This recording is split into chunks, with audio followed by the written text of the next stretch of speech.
अस्सलाम वालेकुम। फार्मा मेडिकोज़ के पहले लेक्चर में आप सबको खुशामदीद कहती हूँ। स्टूडेंट्स, आज का जो हमारा लेक्चर है वो बेसिकली हार्ट फेलियर में है।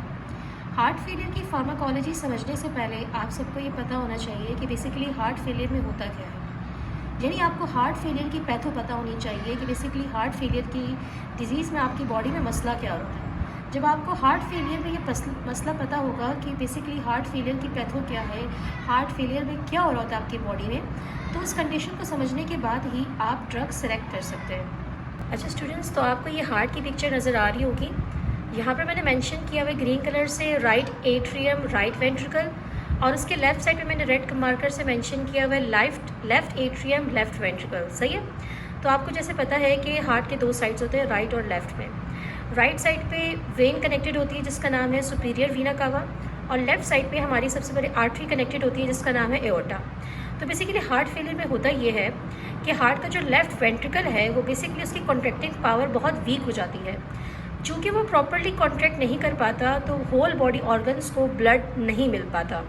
ठीक है। जैसे आपको पता है कि हर बॉडी ऑर्गन की रिक्वायरमेंट होती है कि उसको ऑक्सीजन न्यूट्रिएंट्स मिले।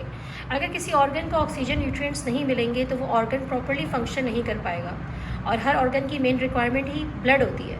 तो जब हार्ट का लेफ्ट वेंट्रिकल प्रॉपरली पंप नहीं करेगा, वो प्रॉपरली कॉन्ट्रैक्ट नहीं कर पाएगा, तो होल बॉडी ऑर्गन्स को ब्लड नहीं मिल पाएगा, और उस कंडीशन में हार्ट का लोड और ज़्यादा बढ़ जाएगा, और इस कंडीशन को हम लोग हार्ट फेलियर कहते हैं। हार्ट फेलियर मीन्स कि हार्ट ने अब प्रॉपरली काम करना छोड़ दिया है। अब देखिए स्टूडेंट्स, हमारी बॉडी में अल्लाह ताला ने एक ऐसा निज़ाम बनाया है जिसको हम इंग्लिश में कहते हैं कंपेंसेटरी मैकेनिज़्म।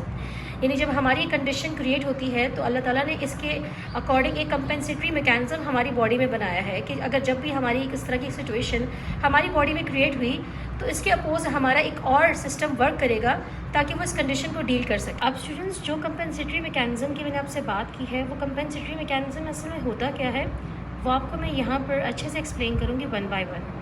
ये कंपेंसेटरी मैकेनिज़्म करता क्या है। सबसे पहले ये कंपेंसेटरी मैकेनिज़्म हमारी बॉडी में ब्लड में यानी कि ये एड्रेनलिन को ये रिलीज़ करेगा। एड्रेनलिन के रिलीज़ इंक्रीज़ होने से ये एड्रेनलिन आगे जाकर क्या करेगा, ये सबसे पहले सिंपैथेटिक नर्वस सिस्टम को स्टिमुलेट करेगा। ये सिंपैथेटिक नर्वस सिस्टम को स्टिमुलेट करने के बाद ये 3 काम करेगा।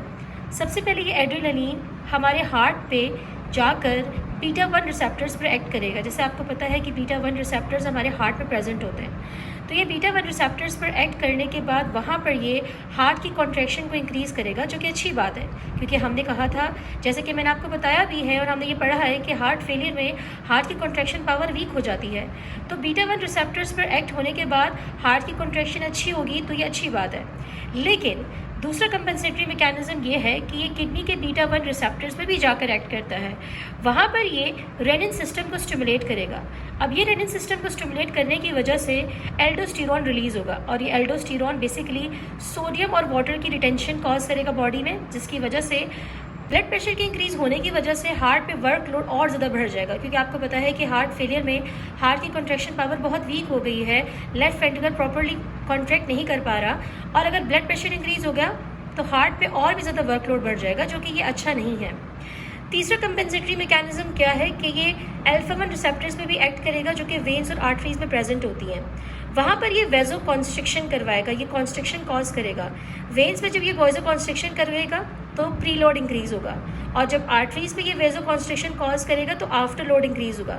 अच्छा, ये प्रीलोड आफ्टर लोड इंक्रीज़ क्यों हो रहा है? क्योंकि ये ब्लड प्रेशर इंक्रीज़ हो रहा है। आपको जैसे पता है कि जब भी वेन्स और आर्टरीज में कॉन्स्ट्रिक्शन कॉज होती है तो ब्लड प्रेशर इंक्रीज़ होता है।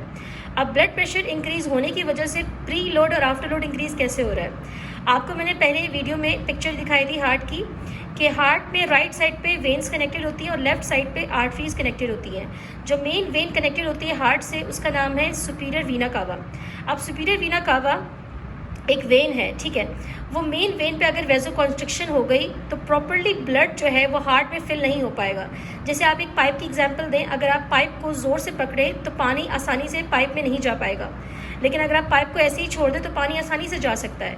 तो अगर आप वेन्स पे एक वेजो कॉन्स्ट्रिक्शन करवाएंगे, आप रुकावट रेजिस्टेंस क्रिएट करेंगे, तो उस वीना कावा से प्रॉपरली हार्ट के अंदर लेफ्ट साइड के राइट साइड के अंदर प्रॉपरली ब्लड हार्ट के अंदर फिल नहीं हो पाएगा, जिसकी वजह से प्रीलोड आपका इंक्रीज़ हो जाएगा।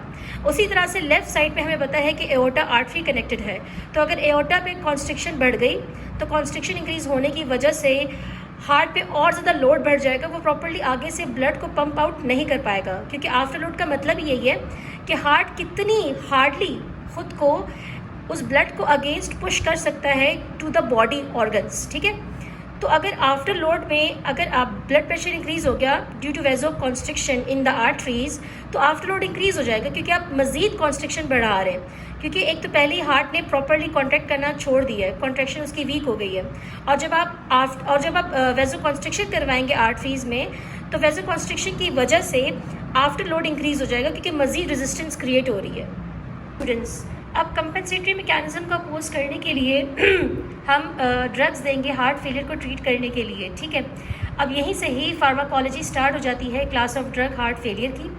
जैसे कि सबसे पहले हमने कंपेंसेटरी मैकेनिज्म में डिस्कस किया था कि सिंपैथेटिक नर्वस सिस्टम के एक्टिवेट होने से बीटा ब्लॉकर्स किडनी पे जाकर एक्ट करने के बाद वहाँ पर आपका रेनिन एंजियोटेंसिन सिस्टम एक्टिवेट होता है, जिससे एल्डोस्टेरॉन जो है वो सोडियम वाटर की रिटेंशन कॉज करता है। अब उस रिटेंशन को कम करने के लिए, यानी ब्लड वॉल्यूम को कम करने के लिए आप डायूरेटिक्स देंगे। ठीक है, उसके अलावा बीटा ब्लॉकर, बीटा के एक्शन को अपोज करने के लिए बीटा ब्लॉकर्स देंगे। ठीक है, उसके अलावा जैसे हमने कहा था कि वो अल्फा 1 रिसेप्टर्स पे भी एक्ट करता है, जहाँ पर वो वेन्स और आर्टरीज दोनों पे जाके वो वेजो कॉन्स्ट्रिक्शन का इंक्रीज़ कर रहा है, जिसकी वजह से आफ्टर लोड प्री लोड दोनों बढ़ रहे हैं। तो उस वेजो कॉन्स्ट्रिक्शन को अपोज करने के लिए आप वेजो डायलेटर्स देंगे, जिसमें मैंने यहाँ पर इंपॉर्टेंट ड्रग्स मेंशन कर दिए हैं जो आप याद कर सकते हैं। उसके अलावा हमने ये भी कहा था कि रेनिन एंजियोटेंसिन सिस्टम एक्टिवेट होने से एल्डोस्टेरॉन जो है वो सोडियम वाटर की रिटेंशन कॉज कर रहा है, जिससे ब्लड प्रेशर इंक्रीज़ हो रहा है। तो एल्डोस्टेरॉन के एक्शन को आप डायरेक्टली एंटागोनाइज भी कर सकते हैं by giving them aldosterone agonists, antagonists आएगा, सॉरी यहाँ पर मैंने एगोनिस्ट लिख दिया है, जहाँ पर हमारे पास ड्रग्स आ जाती हैं एप्लीरिनोन और स्पाइरोनोलेक्टोन। ये एल्डोस्टेरॉन एंटागोनिस्ट्स हैं, दीज आर नॉट एगोनिस्ट्स। ठीक है, बाय मिस्टेक मैंने एगोनिस्ट लिख दिया यहाँ पर। उसके अलावा आप रेनिन एंजियोटेंसिन सिस्टम ब्लॉकर्स भी दे सकते हैं, जिसमें हमारे पास दो क्लास ऑफ ड्रग्स आ जाती हैं। एक हमारे पास आ जाती हैं एंजियोटेंसिन कन्वर्टिंग एंजाइम इनहिबिटर्स और एंजियोटेंसिन रिसेप्टर ब्लॉकर्स। दोनों क्लास ऑफ ड्रग्स देकर आप रेनिन एंजियोटेंसिन सिस्टम को ब्लॉक कर सकते हैं। ठीक है, एस इनहिबिटर्स का जो लास्ट हमारे पास जो निशानी ये होती है क्लास ऑफ ड्रग की, इसके नीचे आखिर में प्रिल आता है, जैसे कि कैटोप्रिल, लाइसिनोप्रिल। और एंजियोटेंसिन रिसेप्टर ब्लॉकर्स के आखिर की ड्रग्स में सार्टान आता है। यहाँ पर मैंने दो ड्रग्स मेंशन की हुई है, वेलसार्टान, लोसार्टान। अब उसके अलावा हमने सबसे पहले ये मेन चीज़ जो डिस्कस की थी कि हार्ट फेलियर में हार्ट की कॉन्ट्रैक्टिंग पावर वीक हो जाती है, जिसकी वजह से हार्ट प्रॉपरली बॉडी ऑर्गन्स को ब्लड नहीं दे पाता। तो उस हार्ट की कॉन्ट्रैक्शन को इंक्रीज़ करने के लिए आप पॉजिटिव इनोट्रोपिक ड्रग्स देंगे। वो पॉजिटिव इनोट्रोपिक ड्रग्स में हमारे पास आ जाती हैं कार्डिक ग्लाइकोसाइड्स, जिसमें हमारे पास दो मेन इंपॉर्टेंट ड्रग हैं, वो है डिजॉक्सिन, डिजिटॉक्सिन, और बाकी हमारे पास अदर्स में डोब्यूटामाइन, मिलरिनॉन और एम्ब्रिलिरॉन, ये भी ड्रग्स हैं। ठीक है, इसमें सबसे मेन जो इंपॉर्टेंट ड्रग है ना वो कार्डिक ग्लाइकोसाइड्स में डिजॉक्सिन है, जिसका मैकेनिज्म ऑफ एक्शन हम डिटेल में नेक्स्ट वीडियो में डिस्कस करेंगे। ठीक है।